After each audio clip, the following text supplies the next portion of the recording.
Hey there, it's me, Nate, and I'm back again to talk to you guys about what I've been reading and what I've been up to.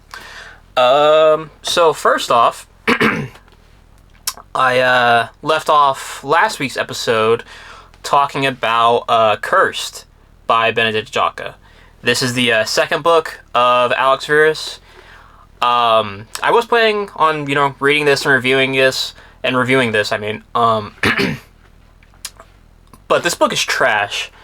All of the issues with the first book, I feel are like doubled down and repeated and worse in the second book.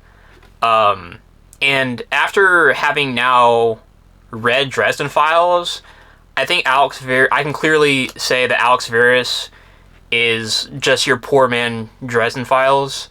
So yeah, I don't recommend the book or the series. So I ended up DNFing it.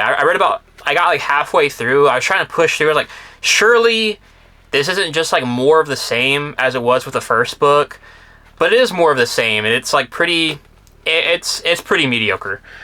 So then I moved on from there, and I was going through my list, and the next book up was actually a reread. I read this book about 10 years ago, I think, somewhere around there, maybe a bit less than 10. But this is Ender's Game by Orson Scott Card. Is that showing up well on the camera?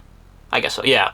Yeah, so Ender's Game, when I read the book all those years ago, I thought it was great. It really hit me. I thought, it makes sense that it's so well regarded. And I had a really great time with it. Not a fun book, but definitely has a lot of great themes and makes you think.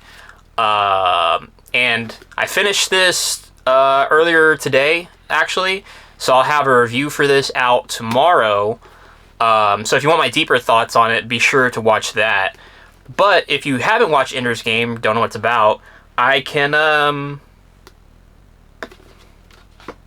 don't actually have a really good... that's not a really good summary.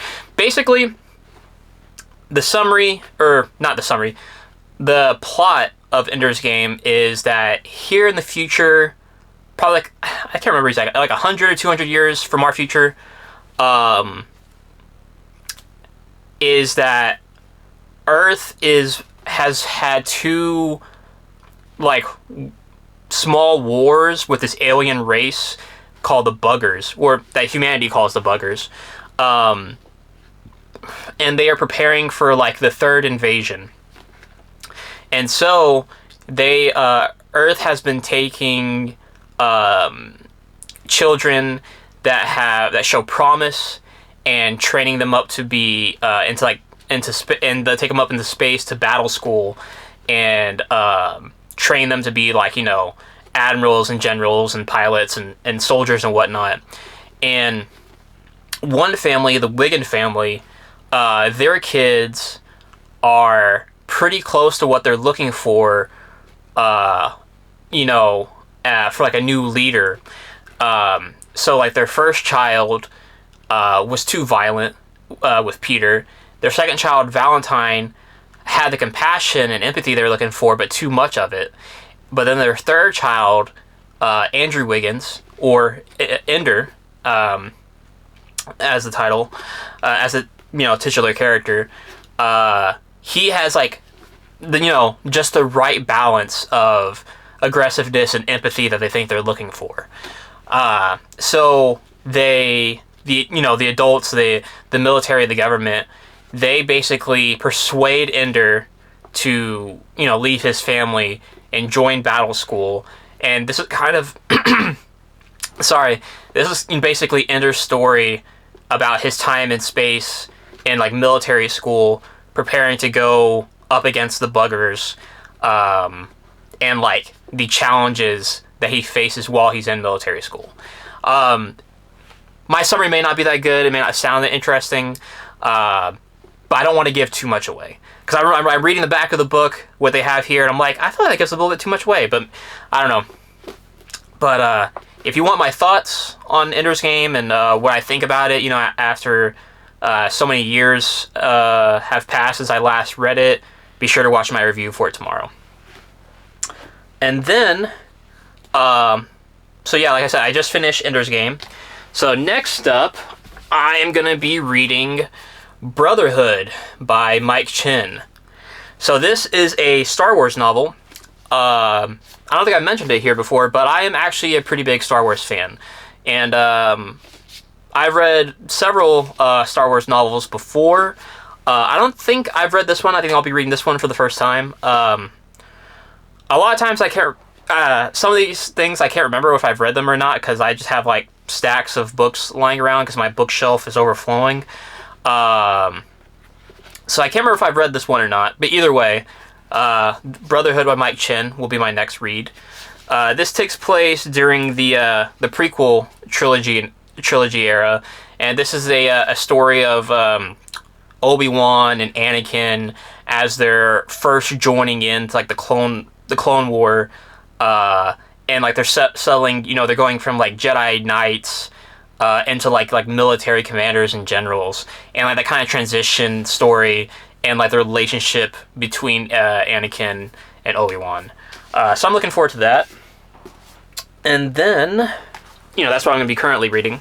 And then after that, another Star Wars novel, Master and Apprentice by Claudia Gray. Now, I know for sure I've read this one before. Same thing, well, kind of the same. This takes place before what? I get the... Hold on. Not Revenge of the Sith, Attack of the Clones. The Phantom Menace. This takes place before Phantom Menace, and it's a story of Qui-Gon Jinn and Obi-Wan dealing with a... they're dealing with this... they're investigating this planet, and I think... What is it? An assassination? A political dispute. Yeah, they go to this planet to deal with a political dispute, and it creates this tension between Obi-Wan and Qui-Gon Jinn that really tests their relationship, and like their like frustrations with each other from between master and student. So two wound up being two very similar Star Wars books back to back, but that's what I got up next on the docket. And then I picked up a couple books. So first off, I got Bookshops and Bone Dust by Travis Baldree. This is the follow-up to Legends of Latte. This is actually a prequel to that. So this is before Viv quits her adventurer job, before she opens up her coffee shop. When she first gets like introduced to like book reading, after having been injured during a job, so she has to take a little time to get some R&R, and meanwhile she discovers like the love of reading. So that's what this book is about. So instead of coffee, this book is about the love of reading. And then I have, with gorgeous art, A Day of Fallen Night by Samantha Shannon. This is another prequel to its first book. This is a prequel to The Priory of the Orange Tree. So technically it's the second book in the Roots of Chaos series, but it is the earliest in that timeline. There's 3 books in that series. There's A Priory of the Orange Tree, there's this, and then there's Burning Flowers, something like that. The last one that's like takes place like right before Priory of the Orange Tree, but this takes place like hundreds of years before Priory of the Orange Tree. And I haven't looked too much into details. I didn't really want to know because it's going to be a while before I get to this. But I mean, just look at that art. It's so sick. I had looked up the name of the artist, but I forgot it. But it's just absolutely gorgeous. So yeah, looking forward to getting to that at some point. But yeah, that's pretty much what I got going on this week. So finish up Ender's Game, gonna hit some Star Wars stuff. But yeah, I think that's it. Oh, one thing, I'm glad I remembered it this week because I forgot to mention it last week. I had talked about getting into audiobooks, and after trying it for a while, I'm calling it quits. I just can't do it. I don't. Power be to people who listen to audiobooks and really love them. I hate it. I tried multiple audiobooks. I find it. I don't know. I just can't really get into them compared to like reading a regular book.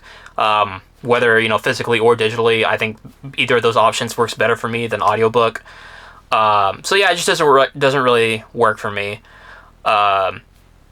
Curious. I am curious to see if you guys like audiobooks or not. Let me know down below. But until next time, if you could like the video, subscribe to the channel, and have a good day.